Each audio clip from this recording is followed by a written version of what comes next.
Powered by the Inside the Birds podcast. Now, live from inside the Matt Black Kia Studios. This is Football at 4. Football at 4 is powered by the Inside the Birds podcast. It's brought to you by Bet365. Whatever the sport, whatever the moment, it's never ordinary at Bet365. We're going to take a look at the Eagles from all the different angles, getting ready for the Buccaneers. A little look back, a look ahead. Geoff Mosher from the Inside the Birds podcast is here as the Eagles and the Bucs, Monday Night Football. Two teams, 2-0. A lot of people thought the Eagles would be pretty good. Not a lot of people thought much of the Bucs, so let's dive into them as Geoff joins us now on the Sports Bash Live. A lot of things to kind of dive into here. Earlier today, Sean Desai spoke, as did Brian Johnson. What Sean Desai talked about, Geoff, was Mario Goodrich, the slot position. So let's kind of get your take. You mentioned Justin Evans earlier this week. We thought there's some possibilities, but do we have a feeling after hearing Sean Desai talk, did he play his hand? Have you seen anything or heard anything that would suggest it's going to be anybody else other than Mario Goodrich? Yeah, I think that the door is open here. They may know exactly what they want to do, but I certainly wouldn't slam the door on one of the two likely scenarios. One being Justin Evans because he's experienced. He played slot corner last year for the Saints. He's been starting for the Eagles this year, so he's got a grasp of the defense and he's been playing. And then the other would be Mario Goodrich, who you just mentioned, who is the backup slot corner. The reason why you'd think not is because, he sort of just became the backup slot corner, with 2 weeks left in camp when Zach McPherson got hurt. And he's somebody who was not guaranteed to make the 53 until Zach McPherson got hurt. And now you're talking about a guy who's never played in an NFL game until last Thursday night, having to play a position where you're on the field 60, 65%, sometimes more of the time. So that's sort of the roll of the dice here. And I'm sure the Eagles have kind of in mind what they want to do. They may want to wait for, they don't even start practicing, Mike, until tomorrow, amazingly enough, right, for this game. But it really becomes a question of, do you go with a guy who is experienced or do you go with the next man up mentality? And technically, Mario Goodrich is the next man up, and he did have a good enough camp to make it on his own merit. There were just a lot of numbers, right, between him and Ricks, and at the time, McPherson and Job and Bradbury and Maddox and Slay. It just didn't seem like, I think he was having a good camp anyway. Talking with Geoff Mosher, Football at 4 from Inside the Birds podcast. Yeah, and those are the options there. It sounds like, Geoff, they're going to give Goodrich the first crack at it at least, right? That he's going to get the first shot, and then he gets his chance to prove to everybody and the Eagles coaching staff whether or not he belongs there or not. But, I guess because we know Slay and Bradbury so well, and Maddox has been how important is that role? I mean, is this a spot that could be the difference in this defense being a successful defense and a defense that struggles this year? It's a vital important. Nickelback is generally a starter because you're playing most of the snaps of the game. Not a good band, though. Say that again? Not a good band, Nickelback. No, definitely not. And apparently they're aware of that in some kind of recent biopic came out that they were wondering why they're the butt of everybody's joke. But an important position on the defense. Yeah, it's very, very vital. I mean, look at Monday night's matchup. Chris Godwin is a very good wide receiver who lines up a lot in the slot. Last Thursday, Justin Jefferson lined up a great deal in the slot because that's what the Vikings have been doing with him this year to move him around. So it's an important position. And you also have to consider the trickle-down effect here, Mike. Terrell Edmonds is a player that the Eagles, in my mind, based on what they've done the last 2 weeks, they don't want him on the field too much. Now, if you saw the snap counts, it said that he played like 91% of the defense last week. I actually believe, based on watching the tape, that the spotter was mixing up him and Avonte Maddox because the Eagles played a lot more 5-man fronts last week, 5-2 fronts, with just 4 defensive backs. And when I watched the All-22, I saw that Maddox was playing safety alongside Justin Evans in a lot of those 5-2 front formations. Yeah. So you had your 2 corners, 2 safeties. It was Maddox. I think the spotter thought it was Terrell Edmonds. One's 29, one's 26. They obviously both have really long dreads, so maybe it's confusing. but it looks pretty clear to me that they don't want to put Edmonds on the field that much. And so if you do move Justin Evans to slot, then you do have to play Terrell Edmonds next to Reed Blankenship as a safety. So that's another reason why they might look at the trickle-down effect here and say, let's just go with Mario Goodrich in the slot. This is where he's been practicing for 4 weeks now, and this is what we've been grooming him to do. Yeah, we'll keep an eye, obviously, on him because we anticipate Bradbury would be back. So you're going to have Bradbury and Slay, and then Goodrich would be filling that role. And then at safety, you're hoping that Reed Blankenship is back. He had the rib problem as well, and then he would be paired up with Justin Evans. What about Sidney Brown? Where are we at with him 3 weeks in? I guess I read somewhere that he played a lot of slot corner while he was at Illinois as well. I don't know that he's an option. Is that a way to get him on the field? But is he evolving at all to get more snaps in the defense? He did play. He did play somewhat. I forget how many snaps it was, maybe 13 or so against the Vikings. So they are getting him on the field. I just think that their mindset right now is that we have a lot of moving parts on defense. We have a lot of people playing roles for the first time here, whether it's Justin Evans or whether it's Nick Morrow or whether it's, Nakobe Dean or Zach Cunningham, right? I mean, and like they rebuilt the entire middle of their defense. So I don't think that they're just trying to throw even more young kids onto the field in important situations. I think they'd like to have some experience out there. At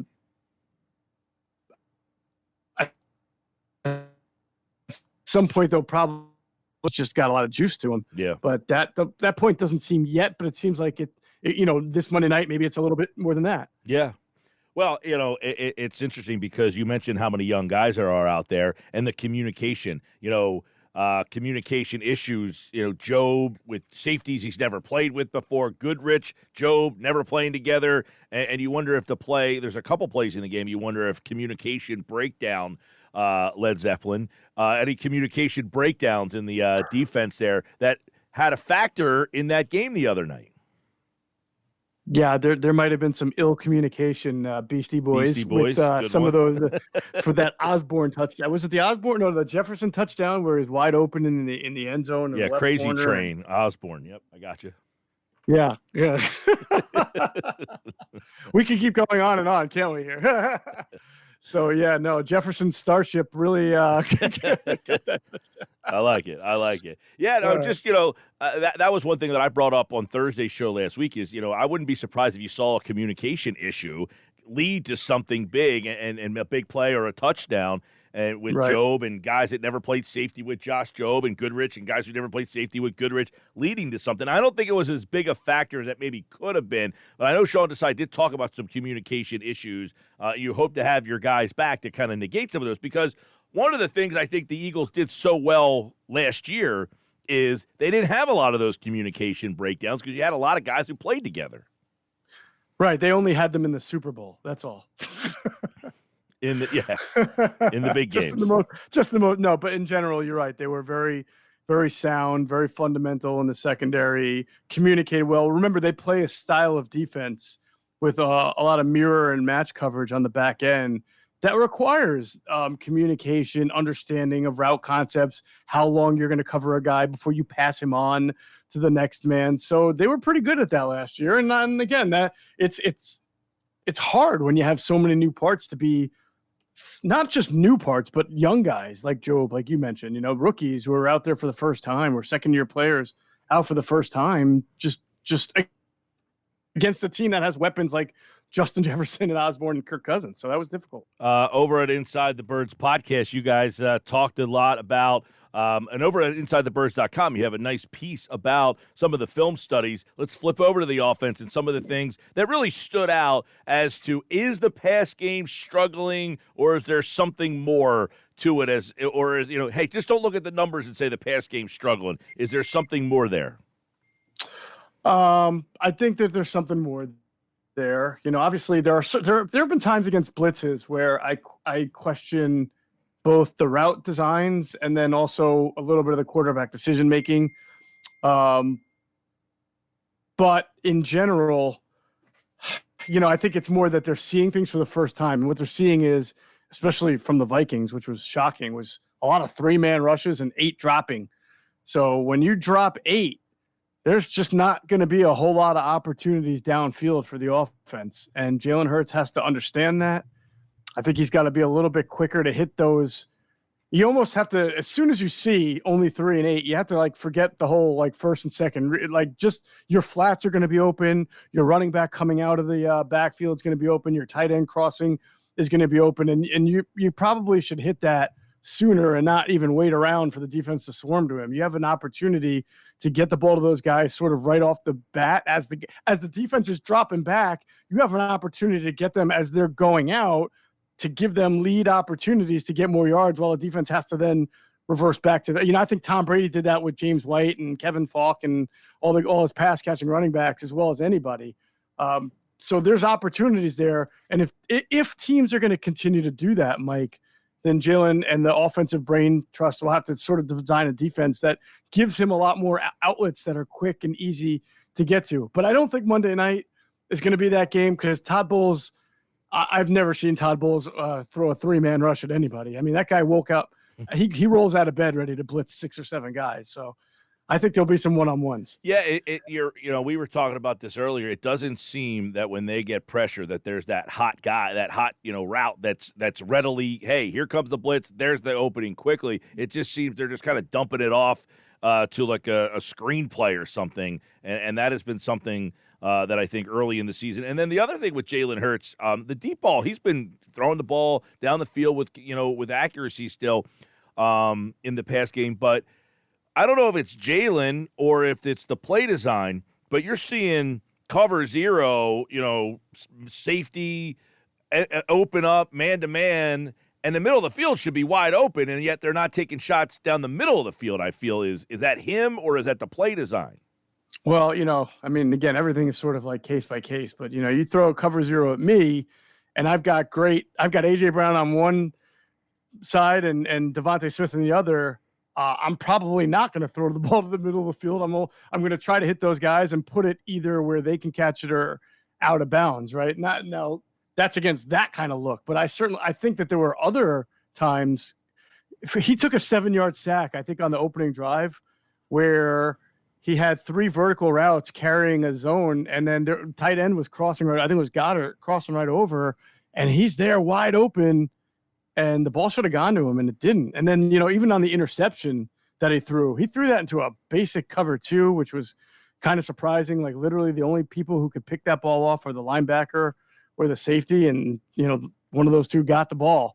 He threw it right to where they wanted him to throw it when there were other opportunities and guys open. So I don't know if that's just Jalen kind of forcing the issue a little bit, getting frustrated with these zones that he's seeing and not having as many one-on-one opportunities. But at the end of the day, against Minnesota, he wound up completing like 68% of his passes. I mean, he had the team up 27-7.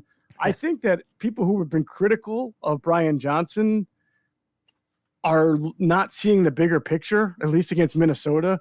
When a defense puts 5 and 6 guys in the box, and two of them are linebackers in the A-gaps, and they weigh about 260 across the board, and you weigh about 340 up front on average, there's really nothing more to do than just take what they're giving and run, and flatten them. And I credit the offensive staff for saying, you know what, we're just going to run the most simplest inside zone on you all day long until you adjust to stop it. And guess what? Minnesota said, you know what, we're not going to adjust to stop it. We're still going to play our safeties deep. We're still going to defend against the deep ball.